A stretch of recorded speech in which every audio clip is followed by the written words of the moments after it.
ଏହି ପୃଥିବୀରେ ସବୁ ଜିନିଷ ଈଶ୍ୱରଙ୍କ ଇଚ୍ଛାରେ ହିଁ ହୋଇଥାଏ।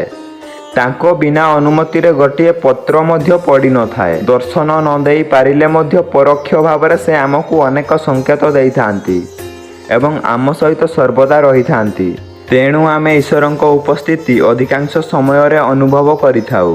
ତେବେ କିଛି ଲୋକ ବହୁତ ଭାଗ୍ୟଶାଳୀ ହୋଇଥାନ୍ତି। ଏହାର କାରଣ ଈଶ୍ୱରଙ୍କ ଆଶୀର୍ବାଦ ସର୍ବଦା ତାଙ୍କ ସହିତ ରହିଥାଏ ଏବଂ କିଛି ଏଭଳି ଶକ୍ତି ସର୍ବଦା ତାଙ୍କ ଆଖପାଖରେ ରହିଥାଏ ଯାହାଦ୍ୱାରା ସବୁ କ୍ଷେତ୍ରରେ ତାଙ୍କୁ ସଠିକ୍ ମାର୍ଗ ଦେଖାଯାଇଥାଏ ଏବଂ ଅସୁବିଧା ସମୟରେ ଈଶ୍ୱର ତାଙ୍କୁ ସହଯୋଗ କରିଥାନ୍ତି। ତେବେ ଈଶ୍ୱରଙ୍କ ଦ୍ୱାରା କିଛି ଏଭଳି ସଂକେତ ମିଳିଥାଏ ଯାହାଦ୍ୱାରା ଆପଣ ସେହି ଅଦ୍ଭୁତ ଏବଂ ଈଶ୍ୱରୀୟ ଶକ୍ତିକୁ ଅନୁଭବ କରିପାରିବେ। ଆସନ୍ତୁ ସେହି ବିଷୟରେ ବିସ୍ତାର ରୂପରେ ଜାଣିବା। ନମ୍ବର 1, ପ୍ରଥମ ସଂକେତ ହେଉଛି ଯେଉଁ ବ୍ୟକ୍ତି ମଧ୍ୟମ କାମନା, କ୍ରୋଧ, ଈର୍ଷା, ବାସନା, ଲୋଭ, ମାୟା ଆଦି ନଥାଏ, ଏଭଳି ବ୍ୟକ୍ତିଙ୍କ ଉପରେ ଈଶ୍ୱରଙ୍କ ବିଶେଷ କୃପା ଦୃଷ୍ଟି ରହିଥାଏ। ଏହି ବ୍ୟକ୍ତି ନିଜ କ୍ରୋଧକୁ ସର୍ବଦା ନିୟନ୍ତ୍ରଣରେ ରଖିବାର କ୍ଷମତା ରଖିଥାନ୍ତି। ଏହାଛଡ଼ା ଏମାନେ ନିଜର ମଧୁର ବାଣୀ ଓ ବ୍ୟବହାର ଦ୍ୱାରା ସମସ୍ତଙ୍କୁ ହୃଦୟ ଜିତି ନେଇଥାନ୍ତି। ଏମାନେ ସର୍ବଦା ସୁଖରେ ଜୀବନ ଅତିବାହିତ କରିଥାନ୍ତି। ଦ୍ୱିତୀୟ ସଂକେତଟି ହେଉଛି ଯେଉଁ ବ୍ୟକ୍ତିର ସ୍ୱପ୍ନରେ ମନ୍ଦିର ଦେଖାଦେଇଥାଏ ସେହି ବ୍ୟକ୍ତିକୁ ଶାସ୍ତ୍ରରେ ଭାଗ୍ୟଶାଳୀ ବୋଲି କୁହାଯାଇଛି।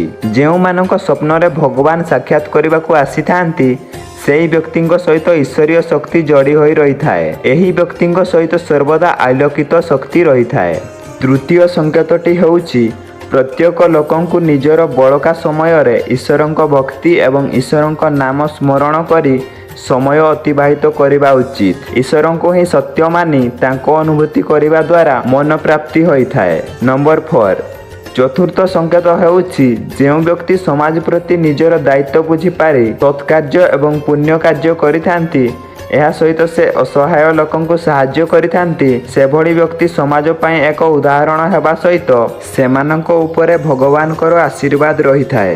ନମ୍ବର 5, ପଞ୍ଚମ ସଂକେତ ହେଉଛି ଯେଉଁ ବ୍ୟକ୍ତିଙ୍କ ଉପରେ ଈଶ୍ୱରୀୟ ପ୍ରଭାବ ରହିଥାଏ ସେମାନେ ସଙ୍କଟ ଓ କୋମଳ ହୃଦୟର ହୋଇଥାନ୍ତି। ଭବିଷ୍ୟତରେ ହେବାକୁ ଯାଉଥିବା କିଛି ବିଶେଷ ଘଟଣା ସମ୍ବନ୍ଧରେ ଏମାନଙ୍କୁ ଆଗରୁ ହିଁ ସୂଚନା ମିଳିଯାଇଥାଏ। ଷଷ୍ଠ ସଂକେତଟି ହେଉଛି ଯେଉଁ ଲୋକମାନଙ୍କୁ ନିଜ ଆଖପାଖରେ ଧୂପ, ଦୀପ, ଚନ୍ଦନ ଏବଂ ଝୁଣାର ବାସ୍ନା ହେଉଥାଏ ସେମାନଙ୍କ ପାଖରେ ଈଶ୍ୱରୀୟ ଶକ୍ତି ରହିଥାଏ। ସପ୍ତମ ସଂକେତଟି ହେଉଛି ଯଦି କୌଣସି ବ୍ୟକ୍ତି ପ୍ରତ୍ୟେକ ଦିନ ବ୍ରହ୍ମ ମୁହୂର୍ତ୍ତରେ ଉଠି ନିଜ ନିତ୍ୟକ୍ରମ କରିଥାନ୍ତି ତାହେଲେ ସେହି ବ୍ୟକ୍ତି ଈଶ୍ୱରୀୟ ଶକ୍ତି ପ୍ରାପ୍ତ କରିଥାନ୍ତି। କାରଣ ବ୍ରହ୍ମ ମୁହୂର୍ତ୍ତକୁ ଶାସ୍ତ୍ରରେ ସର୍ବଶ୍ରେଷ୍ଠ ଶୁଭ ମୁହୂର୍ତ୍ତ ବୋଲି କୁହାଯାଇଛି।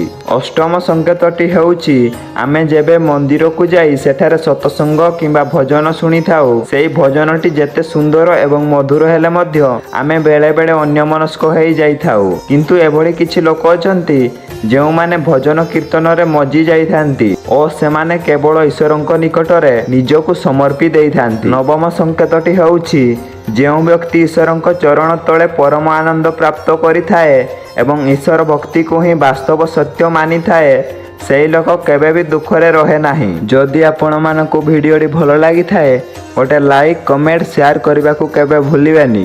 ହଁ ଆଜ୍ଞା, ସବସ୍କ୍ରାଇବ୍ ମଧ୍ୟ କରିଦେବେ। ଜୟ ଜଗନ୍ନାଥ।